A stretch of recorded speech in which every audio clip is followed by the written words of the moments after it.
कृपया वीडियो को पूरा देखिएगा, अधूरे ज्ञान से कोई लाभ प्राप्त नहीं होगा। नमस्कार दोस्तों, जय श्री राम, जय सीताराम, जय जय हनुमान। दर्शकों, निर्जला एकादशी, जिसे साल की सबसे बड़ी एकादशी कहा जाता है और ऐसा माना जाता है जिस दिन व्रत रखने से मनुष्य को अपने सभी पापों से छुटकारा मिल जाता है और इस दिन किए हुए दान, पुण्य, व्रत, पूजा और आराधना का फल उन्हें 100 गुना तक मिलता है। तो 2023 में इस महा एकादशी का पर्व आखिर किस दिन है और इसका शुभ मुहूर्त क्या है? निर्जला एकादशी में किस देवता का पूजन किया जाता है और पूजन विधि किस प्रकार है? साथ ही निर्जला एकादशी वाले दिन ऐसी कौन सी चीजें दान करनी चाहिए जिससे हम अपने इस जन्म के साथ आने वाले कई जन्मों को सुधार सकें और एक साल की सभी एकादशियों का फल एक ही बार में प्राप्त कर सके। तो दर्शकों, इसी समस्या का समाधान के लिए हमें करना ये है कि एकादशी वाले दिन केवल 10 रुपए की यह एक चीज अगर दान कर देते हैं तो आपको महान पुण्य की प्राप्ति होती है और सभी एकादशियों के व्रत का फल भी आपको मिल जाता है। तो आखिर कौन सी है वह एक चीज जिसे दान जाने से आपको 100 गुना फल प्राप्त होगा? अगर आप भी जानना चाहते हैं तो चैनल को सब्सक्राइब करके वीडियो के अंत तक हमारे साथ जरूर बने रहे। दर्शकों, आगे बढ़ने से पहले वीडियो को लाइक जरूर कर दें, जिससे कि श्रीहरि विष्णु जी की कृपा आप पर सदैव बनी रहे।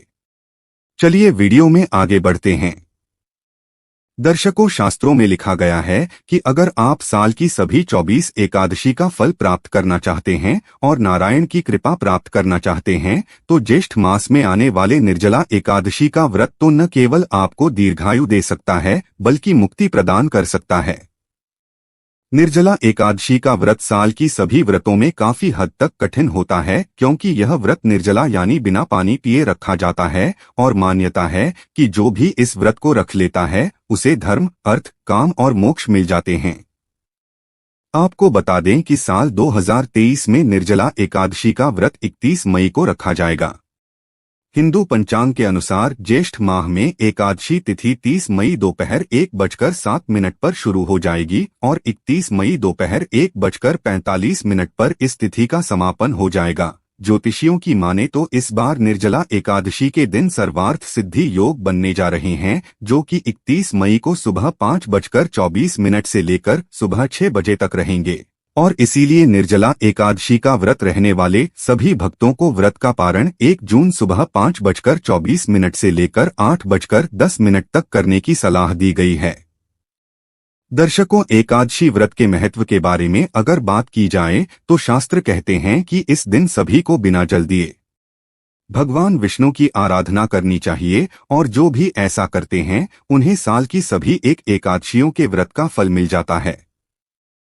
शास्त्रों में यह कथा लिखी गई है कि 5 पांडवों में केवल भीम ने इसी एकादशी का व्रत रखा था, लेकिन भूख और प्यास की वजह से वह मूर्छित हो गए और यही कारण है कि इसे भीमसेन एकादशी भी कहते हैं। अब एकादशी का पूजन और विधि भी जान लेते हैं। तो कहते हैं कि हम सभी को रोजाना सुबह ब्रह्मा मुहूर्त में उठना चाहिए, लेकिन जो लोग ब्रह्मा मुहूर्त में नहीं उठती हैं वे कोशिश करें कि निर्जला एकादशी के दिन ब्रह्मा मुहूर्त में उठकर स्नान करके तांबे के लोटे में जल भरकर सूर्यदेव को अर्घ्य जरूर दें और इस दिन सभी को पीले रंग के वस्त्र जरूर पहने चाहिए और नारायण की पूजा भी करनी चाहिए।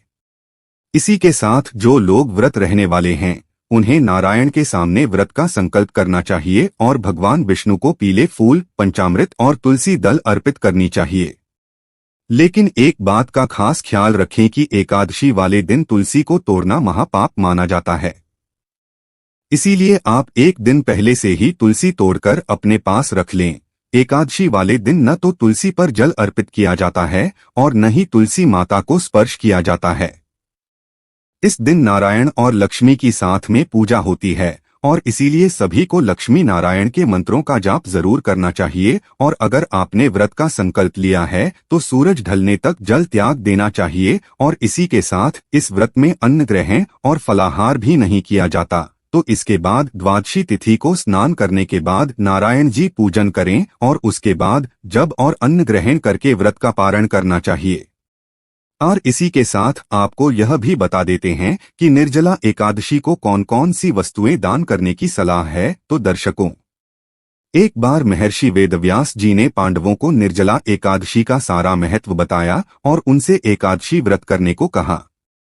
महर्षि वेदव्यास जी ने बताया कि निर्जला एकादशी साल की सभी एकादशी व्रत फल प्रदान करती है और इस दिन जो व्यक्ति ज्यादा से ज्यादा दान, धर्म और पूजा, हवन और पूजन करता है, उसे कभी न खत्म होने वाला पुण्य, वैभव और ऐश्वर्य का फल मिलता है और अपने अगले सभी जन्म तक वह मनुष्य एकादशी का पुण्य फल प्राप्त करता रहता है। इस दिन जल का विशेष महत्व होता है क्योंकि यह एक ज्येष्ठ माह में आती है और इस समय वातावरण में भयंकर गर्मी होती है और सूर्य अपनी पूरी ऊर्जा के साथ धरती पर आग लुटा देता है। तो ऐसे में शीतलता प्रदान करने वाली वस्तुओं का अगर दान किया जाए तो यह सबसे ज्यादा शुभ माना जाता है। दर्शकों, अगर आप निर्जला एकादशी वाले दिन छाता, वस्त्र और जूते दान करते हैं तो शास्त्रों के अनुसार आप मरने के बाद सोने के विमान में बैठकर स्वर्ग लोक को प्रस्थान करते हैं। इसी के साथ निर्जला एकादशी पर जो व्यक्ति गर्मी से बचाने वाली वस्तुएं जैसे अंदर का कपड़े आदि दान करते हैं, उन्हें स्वर्ग लोक में जाकर के इस प्रकार से सुसज्जित वस्त्र और आभूषण पहनने को मिलते हैं। इसी के साथ निर्जला एकादशी वाले दिन खीरा, ककड़ी, खरबूजा दान करने वाले व्यक्तियों के सभी मनोकामनाएं को स्वयं नारायण पूरा करते हैं। इसी के साथ जो लोग इस दिन जल का दान देते हैं और गरीब लोगों को मीठा और ठंडा शरबत पिलाते हैं तो ऐसे लोगों को महान पुण्य की प्राप्ति होती है और 1000 अश्वमेध यज्ञ के बराबर पुण्य फल मिलता है। दर्शकों, कहते हैं कि निर्जला एकादशी वाले दिन गाय की सेवा करना भी आपके लिए फायदेमंद है। हो सकता है इस दिन शास्त्रों के अनुसार गाय को बिना नमक की रोटी पर गुड़ रखकर जरूर खिलाना चाहिए। ऐसा करने से इंसान को उसके सभी पापों से मुक्ति मिल जाती है और उसे धन, दौलत और ऐश्वर्य मिलता है। इसी के साथ गरीबों को अन्न, वस्त्र और बिस्तर दान करने से महान पुण्य फल की प्राप्ति होती है और जो लोग इस दिन पशु पक्षियों को दाना पानी डालते हैं और गर्मी से उनकी रक्षा करते हैं तो ऐसे लोगों को जीवन में कभी भी पीछे मुड़कर नहीं देखना होता और उन्हें अपार सफलता मिलती है। दर्शकों, एकादशी वाले दिन 10 रुपए की एक ऐसी चीजें दान करने का विधान है जिसे करने से आपका परिवार धन दौलत से ढक जाएगा और आपको गड़ा हुआ खजाना भी मिल सकता है। तो वह 10 रुपए की चीज है मिट्टी का घड़ा। जी हाँ दर्शकों, कहते हैं कि निर्जला एकादशी वाले दिन एक मिट्टी का घड़ा लेकर उसमें पानी या मीठा शरबत भर कर दान देते हैं तो ऐसा करने से आपको धन प्राप्ति के योग बनते हैं। अगर आप अपने किसी भी कार्य में सफल नहीं हो पा रहे हैं, ये फिर आप नई नौकरी शुरू करना चाहते हैं या फिर नया व्यापार शुरू करना चाहते हैं या फिर आप भी कोई भी मनोकामना हो, चाहे धन प्राप्ति की हो या चाहे वह सफलता के लिए हो या फिर मनोवांछित फल के लिए हो, वे सभी मनोकामनाएं पूरी हो जाती हैं। लेकिन एक बात का हमेशा ध्यान रखना चाहिए कि आप जो भी दान करें उसके बारे में बाकी लोगों को पता नहीं चलना चाहिए और हमेशा निस्वार्थ भाव से ही दान करना चाहिए।